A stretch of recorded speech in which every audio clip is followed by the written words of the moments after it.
Intanto grazie a tutte e a tutti per essere qua, così numerosi, e questa è la testimonianza dell'importanza di questo libro, di questo nostro ospite. Mick Cox è un professore emerito nella London School of Economics, è stato e continua a essere un professore anche di Aseri, un membro della nostra faculty praticamente dalla fondazione di Aseri o poco più. È un grandissimo studioso ed evidentemente anche un grande amico, e quindi sono contento 2 volte di poterlo avere qua.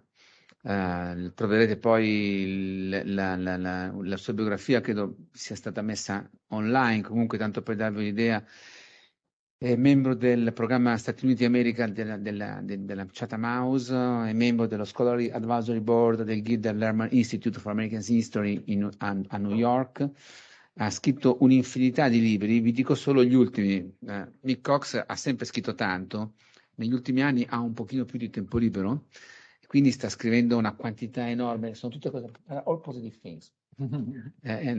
Sta scrivendo una quantità impressionante di libri. Vi dico solo gli ultimi libri che sono usciti dal 2018 a oggi: The Post-Cold War World, US Foreign Policy, ha curato le edizioni di Keynes, The Economic Consequences of the Peace, e di Carr, Nationalism and After, cioè 2 giganti, diciamo così, del pensiero intorno alla politica internazionale.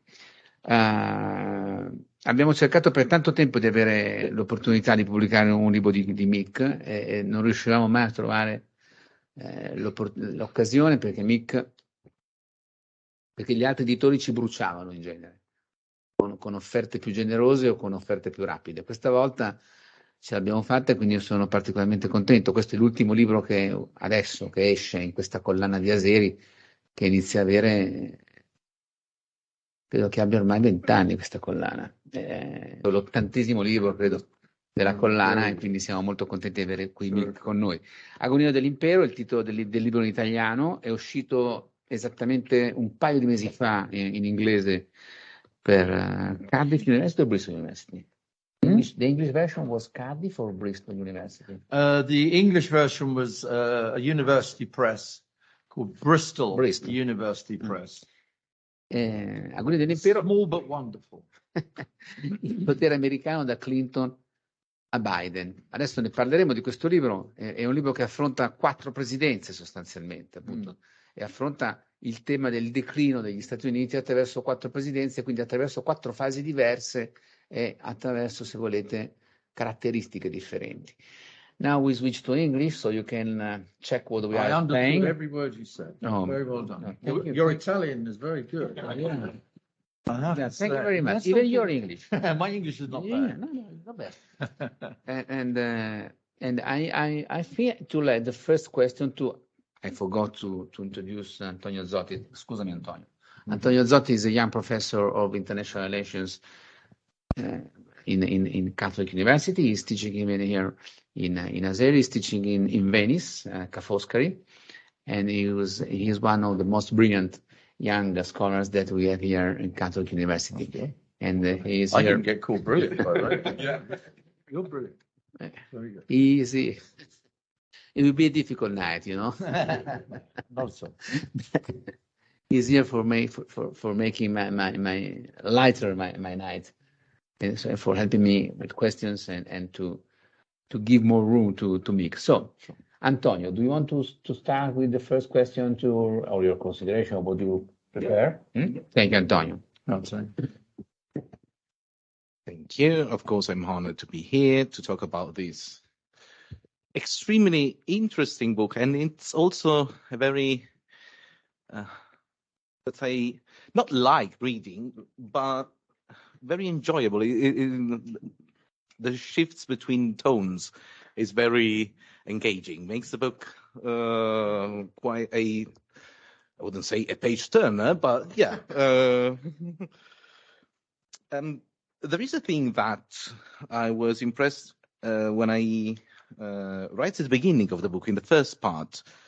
In the very first chapter, you make a very compelling argument about the fact that there is very little in the coming into being of what you called the American Empire that happened in contrast with the orthodox narrative about how the American empire emerged. Nothing happened by accident or without anyone noticing it. Sometimes, as Professor Cox points out, there is this tendency of thinking about the American empire much like it was the case with the British one, that they just found themselves being the dominating actor in the international system without really caring about that, and without having to grudgingly bear with this burden. Whereas you point out that that was not the case. But you also point out that there is a distinctive nature in this empire. This empire is properly, intrinsically liberal, with all the nasty parts that come with being liberal in terms of the racial injustice, social inequality that liberalism is made up of. This is something that, of course, liberals tend to sweep underneath the carpet, but that was part of the liberal project, at least in the 19th century, and that went on for the best part of the 20th century as well. Now, having said that, do you think that in its agony, and despite all the very nasty aspects that this imperial legacy brings with it, do you think that the American empire still has some of its old hegemonic capacity? And I use the word hegemonic here in a very strict sense, meaning that, do you think that it is still able to convince its allies, and its allies at this time in history, it's not only the ruling class, but also public opinions, that it is something desirable to ascribe to its political project, to the kind of international order that they offer? And it is the case that we are really heading towards a situation in which it's just about choosing the devil that you know, and for lack of better alternatives, yes, we stick with the Americans because we are not really convinced that the Chinese alternative is particularly exciting or even only viable. Do you think that there is still something of that going on? Thank you very much. That's what when I say to students, that's 12 questions. And if you could come back tomorrow, I will attempt to answer all those points. But thank you. No, wonderful tour d'horizon to try and get me to think about it. Let me just say something on the first thing you said, if I might. I always believe that academics should write so that ordinary human beings want to read it. It's not that I dislike academics. I've been one for a very long time, so I have to like academics. They've been my colleagues and my friends and many things other than that. But I do think academics do need to write in a way that ordinary people, can I say ordinary students, actually want to read it, and it makes it interesting to read. So, using rhetorical flourishes and various other things, I think is very important. And I'm glad you said that, because I did want to make it readable. A colleague of mine once at the LSE says, the trouble with your work, Mick, it's too readable. You can't be a real academic. Oh, that's a very interesting way of thinking about. So thank you for saying that. And I hope it is readable. Somebody once said to me, it's like listening to me talking, which may or may not be a good thing.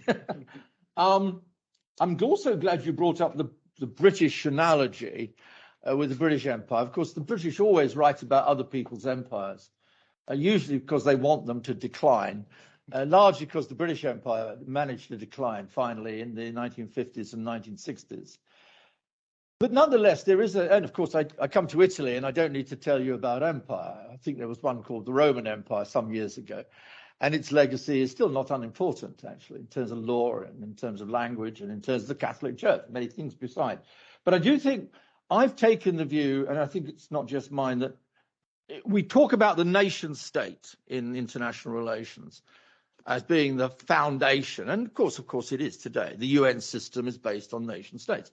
However, in historical time, I think empires have played an equally important, if not more important, role in world history and international relations. So when we focus on our nation states, let's remember that the nation state as a practicing real thing in time really only comes in the post-Second World War period, with decolonization, the breakup of the Soviet Union, breakup of Yugoslavia. So the world we've lived in has been formed very much by empires. Now, how you define empires, of course, can be very, very different. There's several different forms of empires, some more brutal than others, some more economically developmental than others. And the American empire, of course, is a very strange beast. It's a very strange animal, largely because most Americans deny it exists.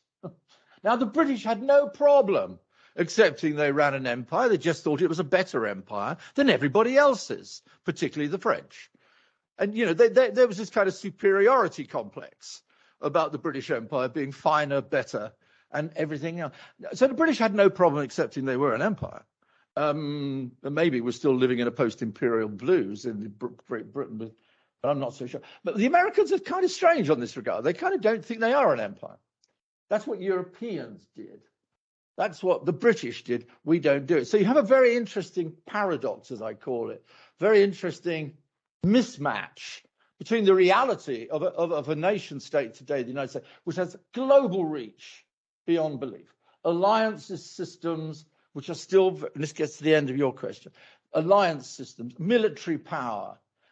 The dollar is still dominant. Ask those in the Chinese National Bank who've been desperately trying to make the renminbi and the yuan an international currency. I think they may have given up.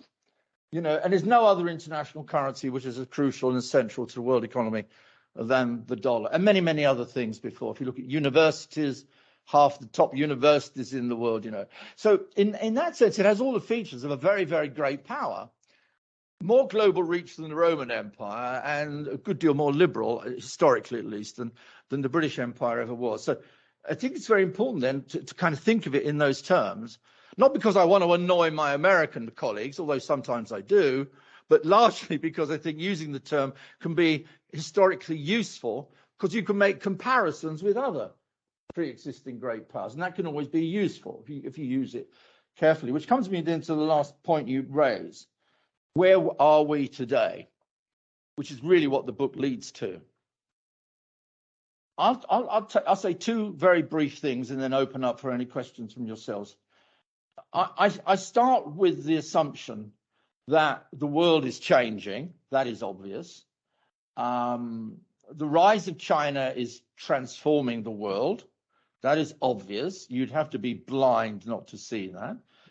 Maybe the war in Ukraine, which, let's be honest, China has been backing Putin, although not getting engaged militarily, but it's doing it for a reason. So the world is changing. Many years ago, a British economist called Jim O'Neill invented an acronym. Do you remember it? BRICS. And the BRICS today are not insignificant. I've always argued the case for the BRICS, saying the BRICS will become politically significant, and I think they are being, as we can see. So the world is not stagnant. America doesn't stand still. The world does not stand still. And globalization, which has been much criticized, globalization has also accelerated the development of Asia and the rise of Asian powers, including India and including China. So it's not the same world that was there in 1989 or 1991 when the Soviet Union collapsed. Yeah, and this is where I'll end here and then open it up for more questions and criticisms, I hope, though not too critical, please. I'd say still, going back to what I've already indicated, there is still something really central about the role of the United States in the international system. In terms of its central position within the world financial system, if the Federal Reserve changes its interest rates, we're all in trouble. Bank of England does it, and even the English don't notice sometimes, you know. The Bank of Japan can change its. You know what I mean. You know what I'm getting at.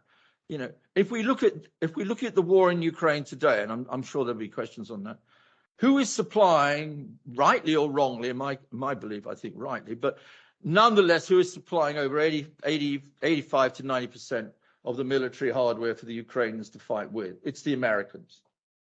Without the United States, there would not have been a mobilization of the other NATO allies. Let's be honest. I'm not criticizing any other NATO ally. After all, UK is one of them. But nonetheless, there were some European NATO allies who were a little bit reluctant to get involved, and I won't name any names, but you can work it out for yourself, because I'm very English and very diplomatic. And also the other thing is it's the recuperation capacity of America I've always found interesting.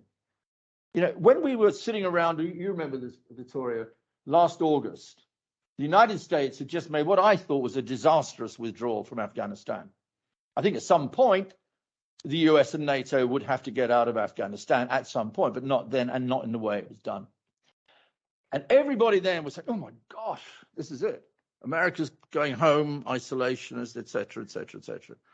We're not saying that now. You know, maybe a different president, obviously Joe Biden, same president, by the way, in this case, not Trump. And that again tells me a lot about the capacity of the United States to kind of be mobilized around, if there's a single central purpose. The United States, is, in a sense, is really quite remarkable at mobilizing capacity and mobilizing itself. I mean, I think this was true of the Second World War. It was in the end Japan that, I'm not making simple analogies, brought it in. The Cold War too brought in, somewhat reluctantly to some degree. You might say it's a reluctant hegemon, but as you say, I'm not sure they're so reluctant. Because there's one number my American friends love. 1. They don't like 2. 3 is very bad and 4 is terrible. And 5 is what all those small European countries do. 1 is good. Numero 1, per favor. You know, and I think this is very deeply embedded. I don't know, I don't want to call it an imperial psychology, but I kind of think it is deeply embedded. And the whole structure of the foreign policy apparatus is there to do it. Anyway, sorry, long answer to your multiple questions. Yeah, thank you. Thank you, Mick. I'll try to go very, very quickly with my question. Yeah. And you are talking about the reluctant allies. And it's nice because normally we talk about reluctant sheriff or reluctant hegemon on the US, and now the problem is that the allies are more reluctant than the leader, and this could be a sort of change in this season. But my question is, you talk about 4 presidents and half, because you just let some few pages to Biden, of course. And start with Clinton. You started with Clinton. Yeah. And if I understand, when you talk about Clinton, you said there is something that was confusing in his foreign policy, because "Make America Great Again," that is the slogan of Trump, and that all of us were condemning in Europe, is not so far from the inner slogan of Bill Clinton, that was reacting to the crisis of American economy in the 90s.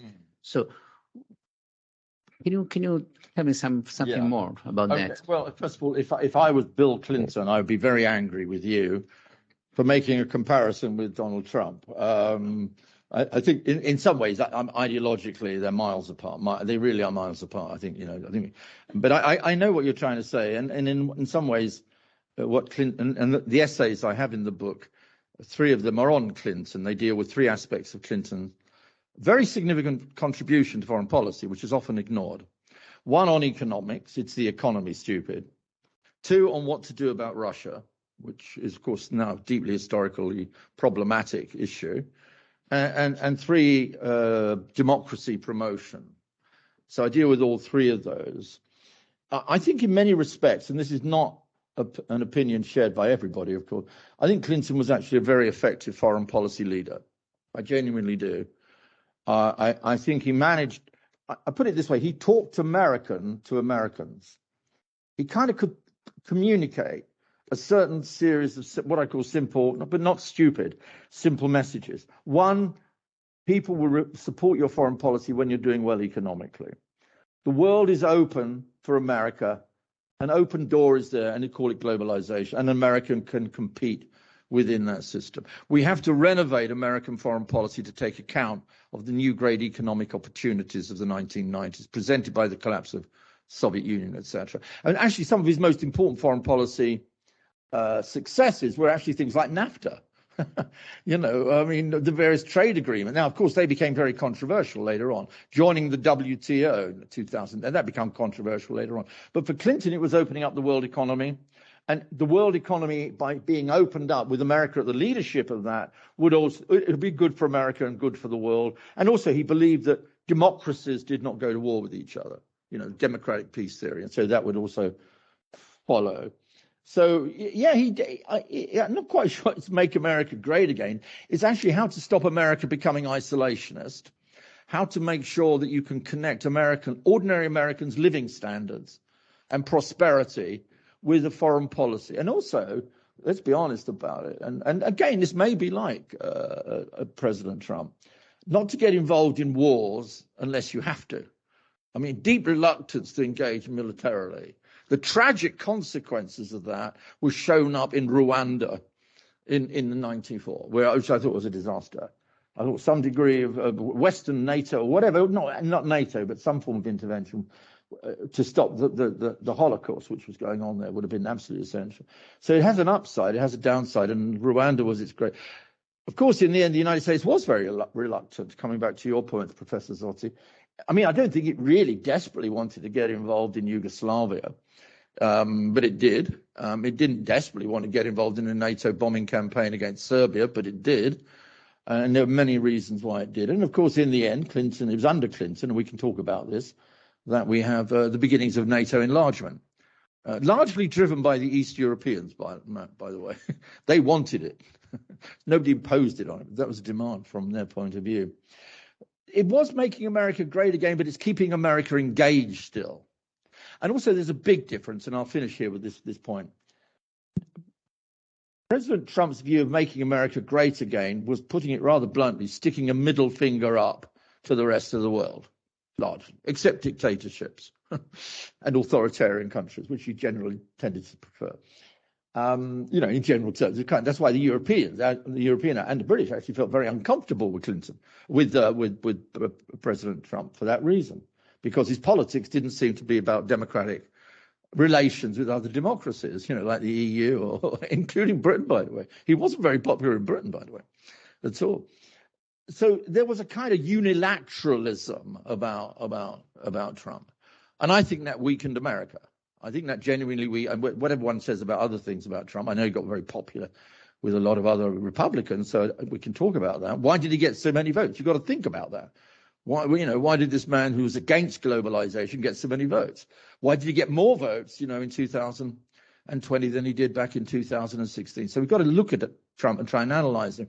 The Clinton difference, I think, is very simple. He knew American power was central, but he also knew that America had to work through institutions, largely, and with allies to get things done. And I think in that regard, and that's one of the reasons, I mean, I think that he was a reasonably effective foreign policy president. When Clinton left in by the way, if Clinton had managed to have another third term, which is not constitutionally possible, he would have won. I've no doubt about it. He was very popular, but nowhere was he more popular than amongst allies. And that's interesting. He's extremely popular in Europe. He was extremely well received in most Asian countries. And that tells you a lot about his success, not only as an American president, but as a president who recognized America's role in the world and in the globe. And I don't think that's true to any degree, if I might say, of Donald, President Trump, by any other name.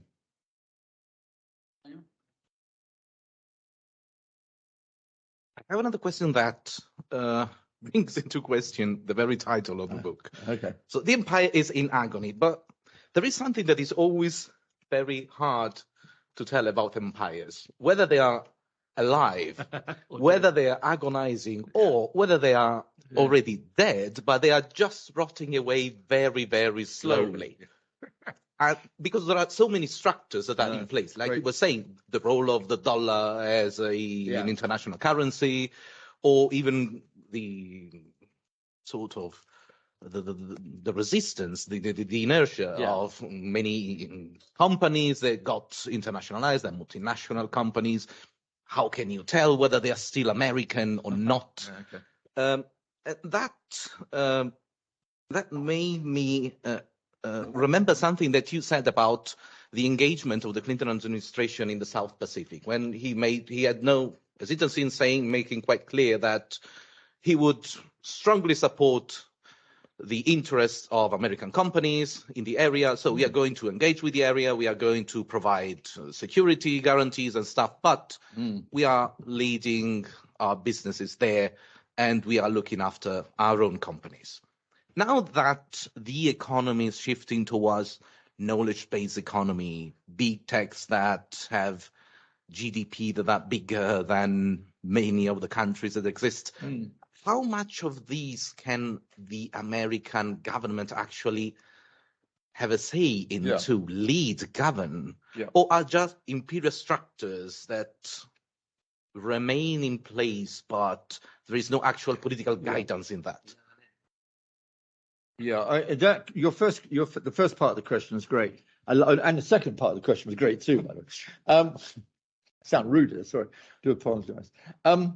It is an interesting question about, if you look at imperial powers, how do they know when they're in decline? I mean, they don't. I mean, there's a kind of an interesting phenomenon if you look back historically. I mean, when did the guys sitting in Rome think, oh, I think we're going to decline? You know, gosh, I wonder when it's going to happen, Claudius. You know, I mean, you know, whichever emperor you were talking to at the time, or Nero or whatever.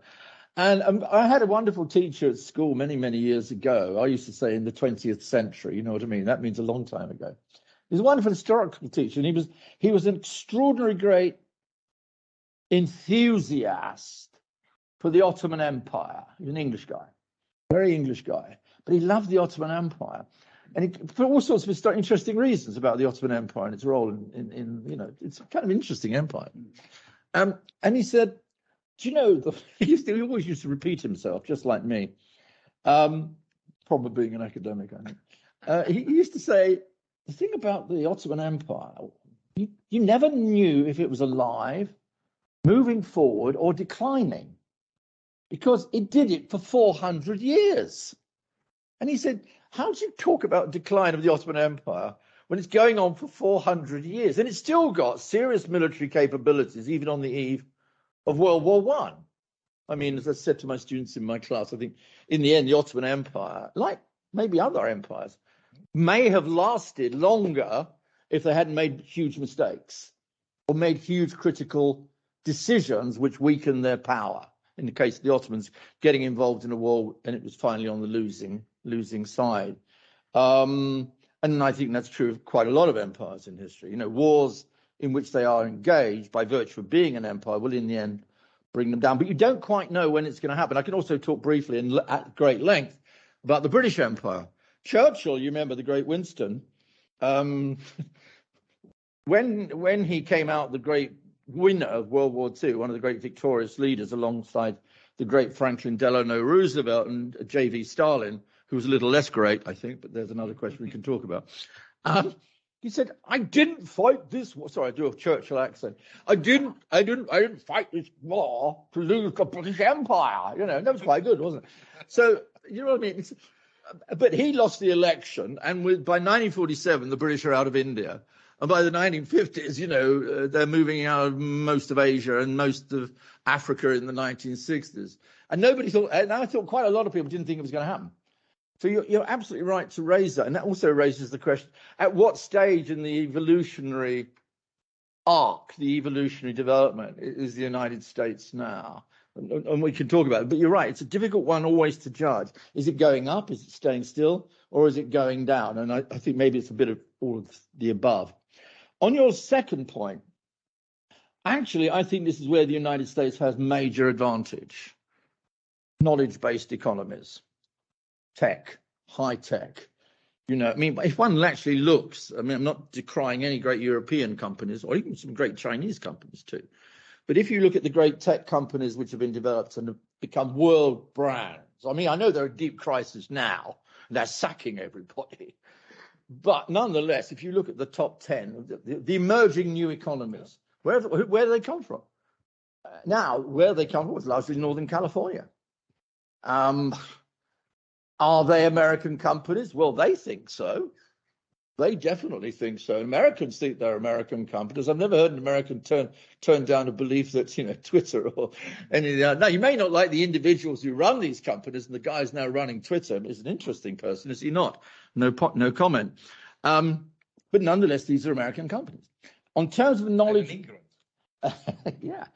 In terms of knowledge-based economies too, knowledge in the modern world comes out of individual research, collective research, and much of that is now, and this is certainly true of Britain, certainly definitely true of the United States, is done in and around universities. These are, in a sense, the great hubs of knowledge. The great hubs of knowledge. And what do you need for that? You need very clever people. You buy them in from wherever they can come. China, Asia, Greece, Britain. 2 or 3 Nobel Prizes have been won by British people recently, and they've been won working in American universities, yeah? That's very critical. And you've got so much money in American universities, it's just unbelievable. I mean, LSE is not poor, but, you know, I do feel like I'm living in a little village in terms of money compared to an MIT or a Texas A&M.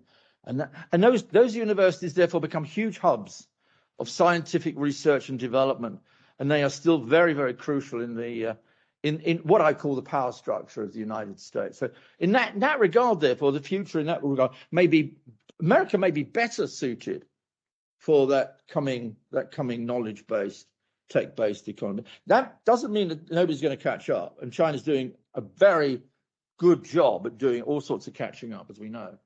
But that still gives the United States huge advantages moving forward. They can get rid of all these industries, really. You just export them down to Mexico or over to Asia, and to some degree to China. Cheap labor, no trade unions, no healthcare, nothing like that. Where does the iPhone get produced? 200,000 Chinese workers produce them, but it's made in America. So, you know, it still strikes me that this is still a very powerful economic system at the cutting edge of much. And in a way, I think the last few years have actually reinforced that, in my view, not decelerated it. There was It's a tough man. You put 10 questions in one question. So it's an Eimer. Eimer questions. Now, the next one is just that, and Joe Biden. Joe. In Europe, the consideration on Biden was very low, very, very low till the war. Okay. Now it's changing. Yeah. What do you think about his presidency up to now, and how do you think he's managing the crisis with Russia? Okay. A very famous British Prime Minister called Mrs. Thatcher, who you may have heard of, once said, "Politics is about one thing: alternatives." So I suppose I judge Biden somewhat more positively because of the alternative. I can't tell you how much relief, I'm sorry, I'll be perfectly non-objective, how much relief I felt on the day Donald Trump got out of the White House. I genuinely did. And I think for good reasons about the strength of American democracy. And we saw what happened on January the 6th, which was, well, catastrophic. And that wasn't Joe Biden's fault, obviously not. Biden has been hampered, no doubt about it. And I think the Afghanistan was not his finest moment. I watched the debate in the House of Commons in London, and one member of parliament after another, Conservative, Labour, all got up and denounced Joe Biden. Throwing away. I mean, it was the Taliban were obviously, still very powerful. So I think there was a huge problem.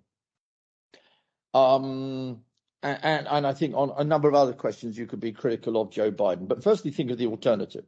Firstly, be real. Get in the real world. Joe Biden was the only person who could have defeated Donald Trump in 2020, in my view. I may have preferred somebody else in the Democratic Party. I may have preferred somebody more to the left. Ideologically, my heart would have been there, but I know damn well he wouldn't have beaten Trump. But Biden, as a centrist Democrat, managed to beat him, and that I think was very, very crucial. this is why I think he will also run again. I also have quite a lot of time for Joe Biden's economic policies. I do. You know, I think he's not performing another New Deal, but there are quite elements of what he's done, which I think have a New Deal component part about, you know, reviving of the American economy, investment, not being frightened to use government and federal spending, investment in jobs. So I think to that degree, there's actually a lot to recommend him. And also on issues such as gender, issues such as race. I'm sorry, but I think Joe Biden is way ahead of anything. And the Republican Party, I don't have a dislike of the Republican Party historically, but there's so many people in the Republican Party today are quite scary. I'm sorry, but they're quite scary people. You know, they deny the election. They get all intentionally upset about all sorts of things, which I find problematic. So it is a question. Let me just say one thing, however, and I say this as I think also there's been a lot of what I call ageism against Biden. You know, I mean, a kind of ism because he's old. Now, I don't say that because I'm not young any longer. I didn't use the word old, remember. But I do think the kind of ideology of ageism is still around in the world. You know? I mean, we've been fighting racism, we've been fighting sexism. Well, let's also have a campaign against ageism. And I do think that some of the things against Biden have been about his age. You know, he's been about his age. In fact, he's 80 years old, and they think, well, he's too old, the poor old fellow, you know. He's not so stupid. He's got a slight speech defect, and a lot of people do say that he's just slightly too old. But I think one's got to be careful again. So much of the criticism against Biden, it seems to me, has been derived from his age. I'd also say I have a very soft spot for Biden, and this is my last point. A very soft spot for Joe Biden, because my mother historically came from Ireland. And I always have a very soft appeal to anybody who comes historically from Ireland. And so Joe Biden, the family, of course, came from the west of Ireland. And so that makes me a little bit soft on President Joe Biden, who came from the west of Ireland, by the way. And so maybe that's a silly point, really. But he was very, very important. And here is the last point. Biden took a very responsible attitude in the 1990s with a number of other leading Americans, including Clinton, on the Northern Ireland question. They became very involved in Northern Ireland, in the peace process. Clinton took a lot of political effort to support Tony Blair finally, but to play a big role.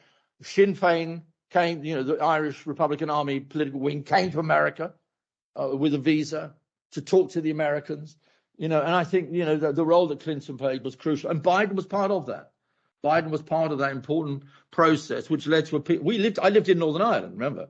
I was living in Belfast from 1972 to 1995, or 95, 94, I can't remember.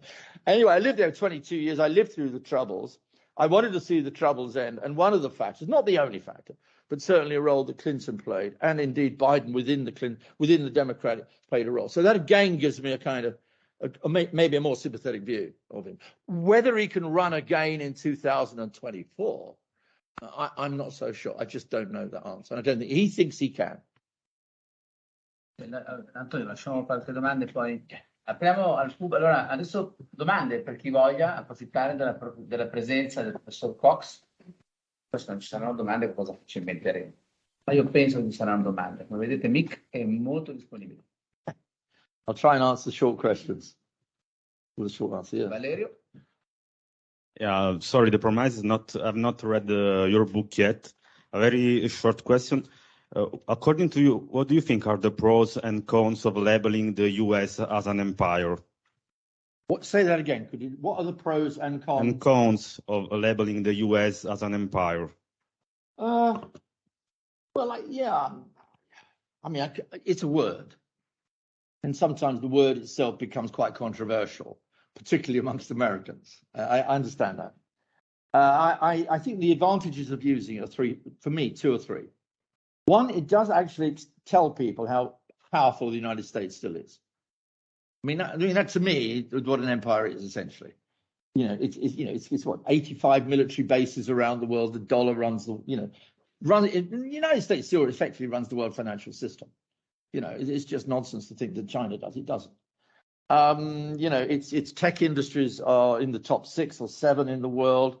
some of the biggest corporations in the world, universities and things. Now, that doesn't make it an empire by day. All I'm trying to do, using the word empire, is to convey a sense of the power and the globality. I hate that word globality, but it's global reach.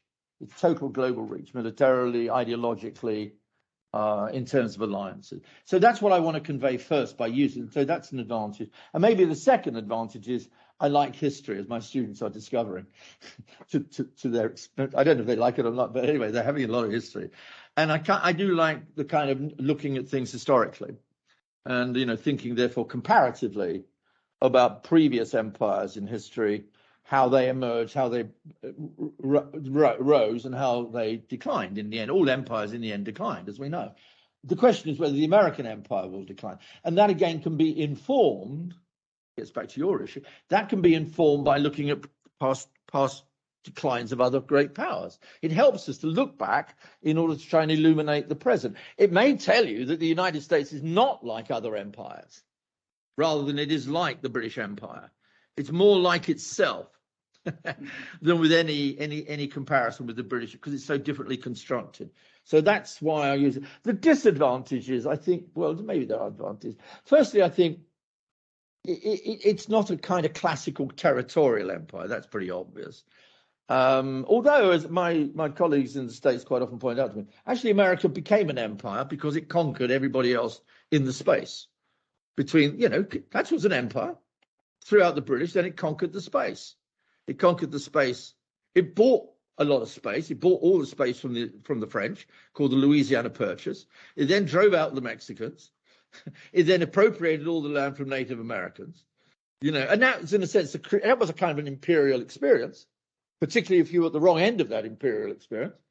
If you're an Iroquois or one of the Native Americans who were losing their land, that's a kind of an imperial experience. It was driven also by a kind of imperial ideology of expansion, and also a racial ideology of white superiority, all of which is kind of very imperial, very recognizable to anybody who studies European empires. It's not so distinct, it seems to me. The difference is, and I suppose this is, and I'll end here, the question is, can it be liberal? And I think you made that point. Can it be liberal and also be an empire? Is that a contradiction in terms? Because a liberal empire, in a sense, is, believes in freedom, right of self-determination, nation states as, determining their own future. So can you be liberal and an empire in the classical sense? Probably not. Can you be liberal and imperial? I think you can be, yeah. I think you can be, if you see the difference I'm trying to get at here. I mean, G.W. Bush was never a liberal, but he was very imperial. And in a way, the war in Iraq was driven by that kind of ideology as well. So, yeah, it does have its downside. The other downside is, of course, people then turn around and say, is it an empire? So you spend 20 minutes trying to explain what you mean by empire. So maybe I should just drop the term and call it hyperpower, hyperpuissance, or a superpower, or more than a superpower. But superpower is boring. I kind of find the notion of superpower a bit boring. It's been done before, so I want to try and go back to the classic. I don't know that's much of an answer, but it's the one I've got anyway. That's the best I can do. John Stuart Mill was the ultimate liberal thinker. Yeah, John Stuart Mill was a liberal imperialist. Yeah. Alessandra. Hi there. Thanks for your question. That's a great question. Thank you. I'll try to be as short as possible with my question. I know I'll be short with my answer. I will talk a little bit too long, maybe. Yeah. Well, I recently read an essay by John Eikenberry on the latest issues of Foreign Affairs. Yeah. And it was regarding this topic. And according to him, the decline of the United States is just a perception and not the truth. And the aggressiveness of China and Russia is just about, it's not regarding the void left by the United States, but it's about the anger they have because the other states, like Ukraine, for example, they just tend to go behind the United States. They tend to get as liberal and as democratic as possible.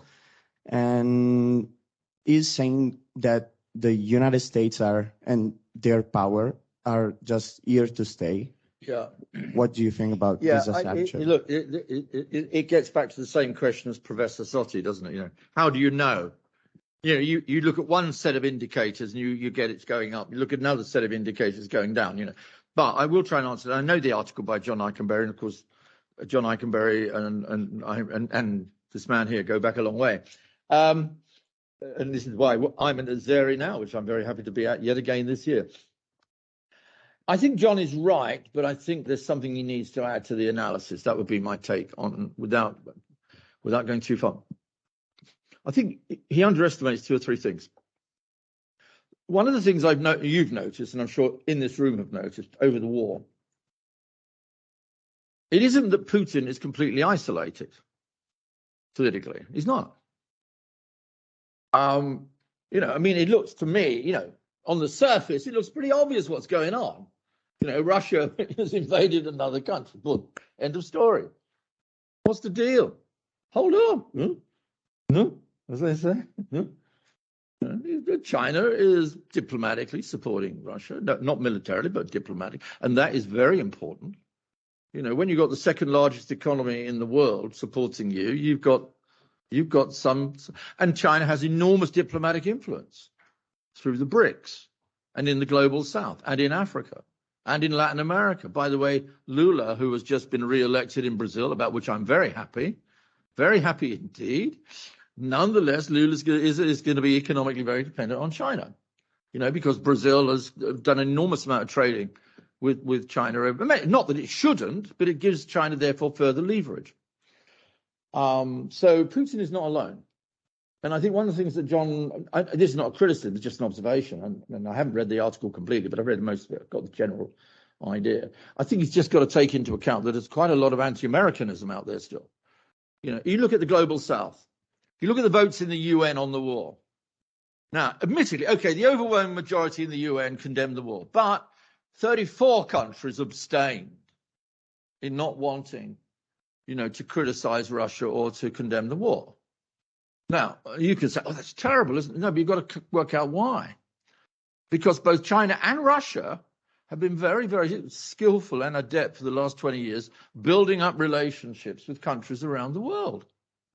And there's much resentment in the global south of the power and wealth of the global north. It is there. It is there. We can't escape it. And that also becomes, therefore, part of the debate about the power of America. Okay, it's got all the alliances in the world, and they are the most powerful countries in the world, the Europeans, the Japanese, South Korea. Okay, I get that. But there's a lot of people out there who kind of see the world very differently to me. Or even maybe, say, my good friend John Eikenberry.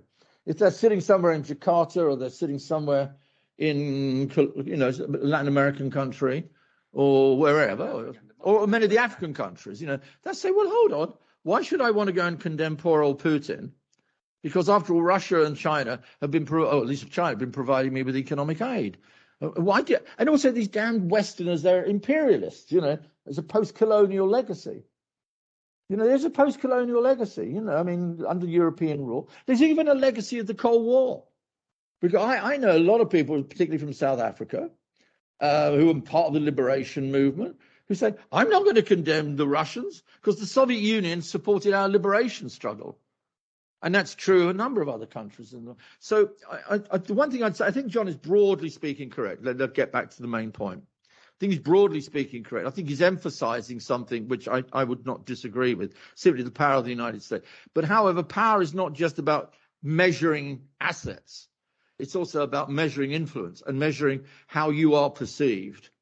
And that perception is not always as positive as I think the United States would like. Putin has played this brilliantly, I have to say. I read his speeches. It's not great fun, I have to say. And I read through the speeches of the press conferences of the Chinese Ministry of Foreign Affairs. And that's not much fun, I can tell you, but I do it because I'm writing a book on this. And, they are very sharp and very clever at pointing out all the factors which are wrong about the United States foreign policy. Whether it was bombing the Chinese embassy in 1999 in Belgrade, the Iraq war came up. When Putin made his speech defending his intervention of February 24, what did he mention? The Iraq War. And the double standards of the West and the double standards of the Americans. And I've always said, if you want to deal with those issues, you've got to recognize that they exist. You can't wish them away. You can't hope they're not there. They are there. And if you want to build coalitions, to support, I think, broadly speaking, broadly speaking, policies I would support, you've got to recognize. And I think that's maybe, and again, I don't want to be quoted. I think that's one aspect that John maybe doesn't get completely right. And the war itself has illustrated to me not just how powerful America is militarily, or even, if I might be blunt about it, pretty aggressive Russia is, but it also has demonstrated to me the world is now divided. And we've got to think about where that division has come from and why it is that so many people in so many countries, not all, but a good number, voted 34. And still today, we saw at Bali at the G20, again, you saw, a number of other countries, global South countries, BRIC countries in a sense, finding it very difficult to simply run in condemning this war in Ukraine. And that tells us a lot. Alessandra? Thank you very much. So I want to link with what Valerio asked and with he asked. First, the brief question about what China has said during the G20, which actually demonstrated how she quite distanced himself from Putin's aggressive stance on the threat of the use of nuclear weapons. Yeah. That it would be my first questions. Sure. So the second question, if you want, I can ask it later. Oh, okay. What's the second question? So the second question is, what do you think about the unique characteristics of the this U.S. empire? Can they result in this kind of empire not declining and withstand this storm that the world is going through, and how can it survive, deal with another empire, China, because China has in history always called itself empire, everything under the sky. So how this can play out? That's great. I'm glad you raised the point about Xi. I'm not a China specialist, although I visited China many times. I was teaching at Beidou University, Peking University, for many years. And it was great, and the experience was terrific, and I learned more there. I'm not a Mandarin speaker, but I did learn so much by being there, talking to people in the party. You can't not talk to people in the Communist Party in China. It's impossible not to. There are 94 million members, for goodness sake. So you've got constantly meeting people, so it doesn't really matter. But one thing I think about Xi is he's a fascinating guy, Xi. I've been told, I'm at the London School of Economics, which implies there's a lot of economists there, yeah? Lots of them. Maybe too many. I don't know. They're great economists. I mustn't criticize. But the economists tell me, China, that's a kind of market economy, capitalist. Right. I said, what about the role of the party? Communist Party. Huh? What? I said, what about ideology? What's ideology? It's a place you go and make money, an investment, blah, blah, blah, blah, blah. And there's one thing Xi has reminded us of, is that China is still a communist-led state. It wasn't going to liberalize anyway, but old Xi has come along, or young Xi has come along. Sorry, my pronunciation is always very bad. He's come along and made it very clear to everybody, I am a Marxist-Leninist, okay? And what did he do in 2018? Very interesting. It's the 200th anniversary of the birth of Karl Marx. Only old leftists like me will know these things. Dear old Karl Marx was born in a little town in Westphalia in Germany in 1918. 1818, I beg your pardon. 18, and 200 years later, who celebrates his birthday more than anybody else? The Chinese Communist Party. And who actually builds a statue of Marx? The Chinese Communist Party. And where do they put it? Back in that little German town. So if you go to Trier in Germany, you'll find a bronze statue of Karl Marx paid for and built by the Chinese. So there is a sense that Xi has reinstated ideology very central to all this. And it's also another aspect, and I think the thing about Xi is so important to understand. We don't need to denounce China. We simply need to understand how it's behaving. That's important to me. And when you use the term empire, Xi has absolutely no problem with the word imperial. He says China is not imperialist. It won't go into other people's countries, which is, of course, an open question. But the one thing it is, it's got an imperial legacy. a deep imperial legacy. And Xi is very well aware of that imperial legacy. And his view is China is not rising, China is returning.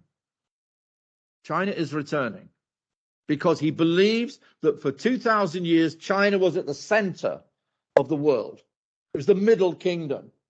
And that's that's not racist. It's just, that's the ideology. And Xi is very deeply embedded in that imperial history. So it may not be imperial. So I think very important to understand Xi. And the importance of history, and same I suppose you could say of Putin, the importance of history as well. So I'm glad you raised that question. On the nuclear issue, very quickly, look, I'll be honest with you, China has played a very clever role over Ukraine, but still you can't obscure the fact that all of their statements, the majority of what they've said has been pro-Putin throughout. You know, they've accepted that the real cause of the war is NATO, that the real instigators of the war is the United States, that the real benefit, that Ukraine isn't even part of the deal, really. In a way, Ukraine is now an American colony. That's how they argue. And they pick up the Russian narrative all the time. They reproduce Russian press handouts.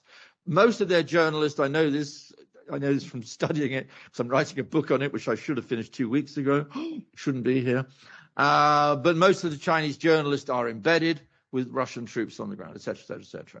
Now, you've got to analyze then why has China aligned itself so strongly with Russia? And that's an interesting, deep question, which I'm going to try and answer in another book. On the nuclear question, I'll just get back to your point on that. Now, it's quite true. There are limits to what China will accept Russia doing. There are limits. But we don't know what, because, you know, Russia have done some pretty brutal stuff in Ukraine, and they're still doing it. Still doing it against civilian targets and civilian infrastructure. Let's be honest about it. Let's call it what it is, whatever the deep origins of the war are. But the one thing China will not, there are two things it won't, the one thing it will not allow Russia to do, and it will criticize, and that's come out in the, as you pointed out quite correctly, on the question of nuclear weapons. You know, the brandishing of nuclear weapons, the threat, this breaks a taboo for China. Because China is a nuclear power, it is a member of the Non-Proliferation Treaty, it is one of the nuclear responsibles of the world. And China is in many ways a very responsible great power. And nuclear non-use is a very important component part of China's makeup of thinking of non-nuclear use. And it's one of the big signatories, of course, of the Non-Proliferation Treaty. So you're quite right to mention it. But actually, if you look at what China actually did at Bali, and I haven't got all the information, but I've been trying to follow it through Reuters and various other news agencies. Al Jazeera has been very good on this, by the way. I find it a very useful news agency on many of these things, much better than CNN, I must be perfectly honest with you. But they've been very good on following this. And they said, but basically what China's been trying to do is protect Russia's back at Bali. You know, the resolution will not be too tough. We will not use the word war, although it was used. So, you know, China's been still trying to provide some cover for Russia and for Putin, who did not attend at the Bali conference. But it was also a brilliant illustration of how China is very, very good at diplomacy. We support Ukrainian sovereignty, but we won't criticize the Russian invasion. Yes, we support self-determination for Ukraine, but we won't call it an invasion. You know, and on and on and on it goes. And obviously they don't want to lose Putin as an ally, but they don't want to be seen as being part of the kind of Putin project. It's a very difficult place to be in. What makes it unique, briefly, can I ever be brief? Two things. Okay, I mean, my first thing is that it used to have the worst coffee in the world, which made it pretty unique, except for Britain, which had even worse coffee. But that's a trivial answer to your question, obviously. Okay, here's two things, and I don't want to go into too much here. I think its still great uniqueness is the degree to which it can attract talent from around the world. You know, it's still remarkable. You know, I mean, it's not just the poor guys who come up from South America, you know, and work very hard and do very tough work in the fields and, you know, in the whatever, in the north, in north there, you know. I mean, it's also the talent they attract from around the world. I was told that 1/3 of the startups in Silicon Valley were from guys from India. Yeah, from India. Okay, why not? There's a lot of bright, very clever Indians around. You know, many of them find a future in the numbers of Chinese PhDs there are. These are PRC students who stay on in America and do a PhD there. You look at the many other aspects of who wins Nobel Prizes. Most of the big Nobel Prizes in the STEM subjects are won by Americans, but many of those Americans are not American at all. You know, they come from other countries. So it is this huge ability to attract labor, to attract talent, and at all levels. And in a way, it gets back to the foundation of the United States. You know, the great Statue of Liberty. Bring me your poor huddled masses yearning to breathe free. Written by a woman, by the way, Emma Lazarus, one of the great American women of the 19th century. And that tells me a lot about the strength of the United States. You can bring in, you may exploit them, you may treat them badly, but they still go. You know, half of Sicily emigrated, I'm told, to the United States. You know, the Brits still go there. They seem to run Hollywood, or they think they do. You know, the level of way that this can still attract people. That, to me, and many other things beside, but as to try and provide a simpler, straightforward answer, I think that, to me, is still one of the great unique qualities of the United States. Questions from the room? Over here. Gosh. I'm working for my money tonight. I haven't asked him how much he's paid me tonight, but I've got the book, so I'm very happy with it. Yeah. Hi. Okay, I will be very quickly. So I just have a few questions. Oh, yeah. Just a few. Just a few. One is about the military power of the United States. About military power. The military power, yes, because I think the US is actually in ideological. Its ideological hegemony is in strong decline. But that's the second question. I just want to ask you if you think that the United States will use this war the same way that it did use the Cold War to rebuild its military department, its defense department strongly with the support of the European powers. Shall I do that? Let me answer that one question, because it's a big question and I think it needs to be dealt with separately. The Cold War is over. I kind of take that as a given. There was nothing like the Cold War, and then will never come another Cold War. I mean, I kind of take a strong view on this one. You know, if you like, the Soviet Union was a perfect enemy. It was big. It was ideologically an alternative. It did have serious military capabilities, and also had an economic system that was different to capitalism. China is very, very different. Indeed, the problem about China, in a way, is that the capitalist world is now dependent on China.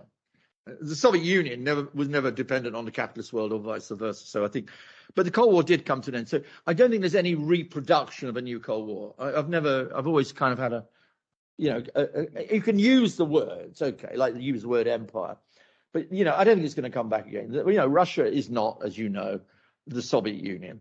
You know, Putin's heroes are not Karl Marx and V.I. Lenin. His heroes are Peter the Great and Alexander III, who I don't think were socialists or revolutionaries, and they didn't join the Bolshevik Party either. So Putin is basically an ethno-Russian nationalist, in essence, his view is. Now, you asked the question, however, and that's why I think, you know, talking about Cold War, even China is not engaged in the Cold War, really. It's engaged in rising or coming back, and it wants to have a more position at the table, at the top. And I think Xi does have a long-term view that the American-led system stands in his way. And that's what the Russians think. And that's why I think they come together. Because the world order created by the West is not the world order that's best for them. They think, they argue. But you asked a very difficult question to which I don't think there's a very simple answer. If there was one, I'm not sure. About the long-term effects of this particular war on American position. Now, there's been a lot of debate about this. I mean, I won't go into detail, but, you know, I even know people who kind of think the United States was very happy for this war to happen. Some have said that to me. I said, why do you think the United States wanted this war to happen? Oh, because it would draw Russia into a war in Ukraine, and then America would get involved in the war in Ukraine. I think you may have heard the story before, I don't know. and that this would therefore weaken Russia and bring about regime. No, that's like a giant conspiracy to bring, you know, I'm not saying you said that, but some people have said that. Others have argued this, and this is certainly the Chinese view, and the Chinese are very clear about that. There's only one hegemon in the world at the moment, and they don't like it. And that's called the United States of America, USA. And so they think that this war is a hegemonic war. And this is, again, why China will back Putin, actually, because they think they don't think really that Russia's invading Ukraine. What they think is going on is that Russia is combating the United States. And anybody who combats the United States from the Chinese point of view, doing it differently to Putin maybe, is very, very good by them. I think that's the case. But will it restore American power? I'm kind of a bit skeptical about that. I know I've seen some argument. It's going to restore the liberal world order. I'm not so sure about that. Well, it doesn't matter. I mean, look, the United States spends $800 billion a year on its military. It didn't need a Cold War or a war with Russia to spend $800 billion every year. I mean, you know, it's just absurdly high. And of course, this is part and parcel of America being a global player, with or without this war in Ukraine. My own view is, maybe there were some provocations on the Western side. Okay, we could talk about that. NATO enlargement, if you want to talk about that. I'm a bit skeptical again about that, because I think the NATO question is so much more complicated than some people have made it out to be. But let's just give it a little bit. America does, I don't think America wanted this war at all, going back. I mean, actually, if we look at the diplomatic part of it, which I do a lot of, it's boring, but it's important. They're called facts. Actually, they were desperate. They were desperate after Afghanistan not to get involved anywhere else. And they actually weren't going to even allow Ukraine into NATO. The idea that Ukraine was about to join NATO is just so much nonsense. The Ukrainians were constantly complaining, they won't let us in. Can we come in? No, close the door. You know, we made a promise back in 2008. Guess what? Nothing happened. But Putin has used the argument very, very effectively, to be sure. But will it restore American power? It depends how the war works out at the end. Okay, I mean, all wars end, but the question is, under what circumstances will this war end? And it's putting it bluntly, who's going to win? And the United States, I think, has taken a decision with its NATO allies, of which Italy is a member, by the way, and Britain certainly is, that Putin cannot be allowed to win. Now, what does it mean, turning it upside down? What does it mean to allow Ukraine to win? Does it mean, therefore, Ukraine will go on forever and ever and ever trying to get back territory, including territory it lost in 2014? I think there's a number of Europeans who are not very happy about that going on forever, for economic and political reasons. And I think the United States itself, we know they've had high-level contacts with the Russians. At the moment, all major parties to the war can't find a deal which would satisfy their interest. That leads me to the conclusion that I think the United States would, in essence, it doesn't want to lose this war, but it doesn't know what victory means. It doesn't want to see escalation. That was the danger of the rockets falling in Poland yesterday. In the end, it turned out to be something else. So I don't know. I think this war could also divide America too, in time. You know, if the world economy continues to be affected by the war negatively, we see it in Europe. I mean, okay, our living standards are in trouble. You know, I mean, Britain, Italy, right across. You know, energy prices, food prices going up. This war is having a huge negative impact on the world economy. People are worried, you know, and I think the Americans could become more worried over time. So it depends how long it goes on, and it depends who in the end, in a sense, not wins, but doesn't lose. That doesn't sound very heroic, but I think that's what it is, yeah. And then America will have to deal with all of its internal problems anyway. You know, the polarization, the fact that Republicans hate Democrats, et cetera, et cetera, et cetera. Thank you, Mick. Sorry, but I have to stop the discussion for... I can keep talking. They can go. I don't yes, but the personnel, you know, the workers, you know. Workers. Once you were a socialist, remember? Yes, once you were leftist, nowadays. Now, just let me say that maybe America is declining, maybe not, but we have to remember that in the 70s, many books were written on this premise, and there remain masterpieces on IR.